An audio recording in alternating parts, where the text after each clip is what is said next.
Hello, Yakri here with another Warframe video. This time I want to talk about how to grind the mining resources on the Plains Eidolon. Now, this is fairly straightforward, but there are a couple neat facts that aren't too well known about grinding this shit.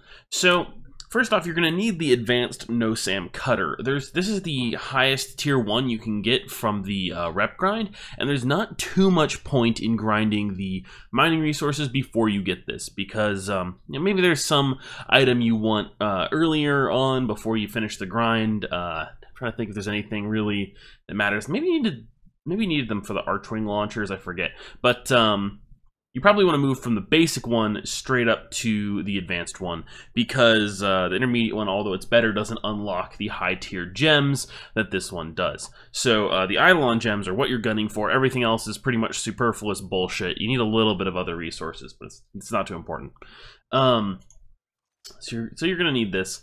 And I recommend bringing Zephyr. You don't have to for any particular reason. It's just that her aim or slow gliding, right, in parkour is handy, and her one ability is handy for moving around and getting the runs done just a little bit faster.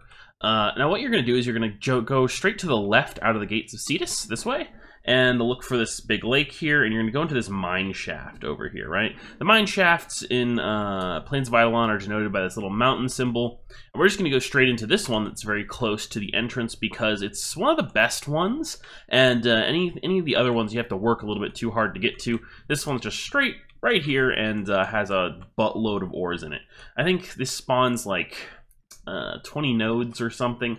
I have resource drop chance and drop boosters on right now because I've been grinding my face off on these. And without them, it's still gonna be a pretty rough grind, I gotta say. So if you do get especially a drop chance booster, actually, for these on login, I highly recommend spending a little bit of time mining ore, right? So now for these red ones, right, the red ores have the metals, right, and these are far more common and easier to get than the gems that you're going to need. So I have a special technique I use for getting these ores, and you pretty much do this until I harvest. Usually, I thought that was actually pretty bad. Usually you want to squiggle it along the edge. And the reason for that is because when you're mining the metals, the quality of your cut really doesn't fucking matter because they're worthless anyway, and you're going to get 10 or 20 or 30 times more of them than you could possibly ever use just on the process of trying to get the gems that you actually need. So this mine shaft here is part of the reason I use Zephyr, because although you can parkour back up, certainly one use of her one will get you straight back to the top when you're coming out of here. It's nice and convenient. All right, so these are the gem spawns, right? The blue ones. Now for these, being exact in your tracing of the line is actually very important. It increases the odds that you'll get one of the rare ore types. So you want to very carefully trace this line and try and get the highest score you can, as denoted by the little gems on the top, right? I kind of fucked it up a bit there, but I got a 5 in Centurium. That's one of the things that we're looking for, right? So what can increase your chances of getting that are resource drop chance boosters, I believe, and the quality of your trace, right? It's either that the drop chance booster affects the quantity of gem spawns or the likelihood that you get something good from them. I forget which it is. Either way, it is quite valuable to getting more of these from the mine shaft. For reference, with 2 boosters on, I got, I think, 2 of Nith, 2 Nith, and 6 Centurium by clearing this whole mining area. So it's pretty fucking slow if you don't have boosters. Unfortunately, there's just not much you can do about that unless you want to drop money on it. Or I guess in my case, trade resources, right? Now, to be fair, at least, because of how much of a pain in the ass these are, the arcanes you can craft with the resources, and these are fairly valuable, so my expenditure on boosters may well pay for itself if I grind hard enough on this. But yeah, it's still pretty rough. So keep that in mind if you really can tolerate the mining mini. Oh wait, I'm doing this wrong. Hold on. Sometimes I forget that there's a secret technique to these. Got a little too used to doing it the hard way when I thought that you could get something valuable out of it. To be fair, despite my sarcasm, there is a rare ore. It's like Aurum or something, but I'm not sure what you use it for yet. I assume it must be for Zaws, because I haven't crafted any of them yet, and I've not found any use for it at all.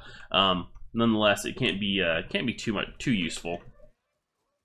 So you are going to need to actually like bring a little bit of tiny bit of tank mods and weapons. Just don't come in here with like a no tank ember and no weapons, because you're going to have a bad time, since these stupid little turrets will shoot the crap out of you. They don't deal a lot of damage, but if you have no stat mods, it's theoretically possible to die. You can't actually ignore them either, because they knock you back. So you're going to want to actually clear those out before you continue mining. Otherwise, they're going to screw up your tracing of the gems. And there's not too much more to this video. I think I'm going to do like 1 or 2 more and stop. But yeah, basically this is it. You go into this mine shaft, and when you're finished with it, and keep in mind that some of these can spawn in really weird places, so don't try too hard to clear every spawn, right? Just go through, get all the ones that are easy, like that. Fuck it, not bothering with it, and then continue on out. And the only reason I actually even mine the red ones anymore is because it's nice to get rid of the icon on my mini-map, right? If you see on the top left, there's these orange circles, which you get from the advanced no-sam cutter, and it makes it easier to tell where other ore drops are if I get rid of the red ones, because I just can't keep track of where they all are in my head. Oh, there's some Nith too. Excellent. So, yeah. And, like, this one, I could probably get that, but I don't think... Maybe if I could get it... Well, so standing right up here, I'll go for it. But this is one of those ones where, like, you have to, like, aim glide or something and try and fucking do it. Or try and use Zephyr's 1 to, like, hold yourself in the air at the right height and really quickly trace it. It's just not worth your time, right? And you go through and you get all the easy spawns, and then you go back out, return to Cetus, and do this over and over and over again. And this is pretty much the fastest way you can do it as far as I'm aware. There's not really any shortcuts or anything. You just want to go to an area with a high density of spawns and just like go through these. Boom. And over on the overhead map, the spawn density for these things is just not super great. You're not going to have a lot of luck like slowly acquiring the resources you need over time just by running around the map, unfortunately. Yeah, although it is always possible to get some. What you should do, of course, is keep your eye out for these blue spawns, because they're the ones that actually matter.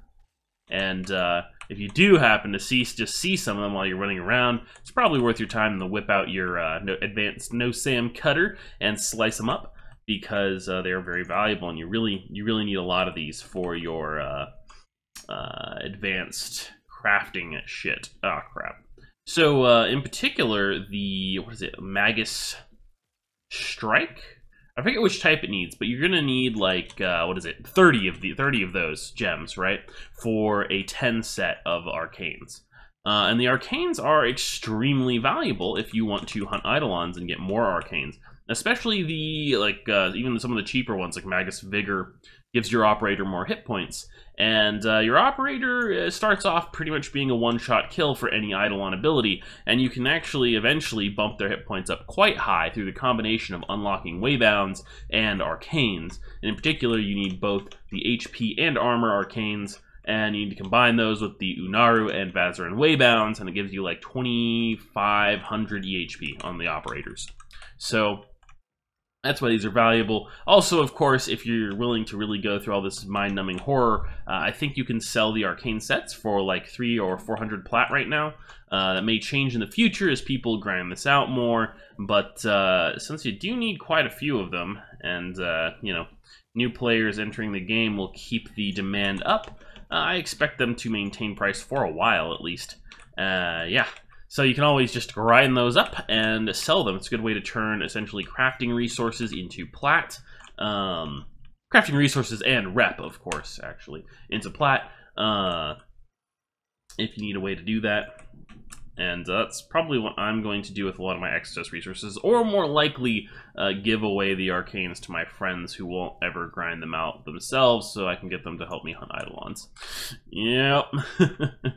Alright, so that is all for this video. If you enjoyed this video, please like, comment, and subscribe. It really helps my channel. And that's all for now. Thank you for watching. Yakari out.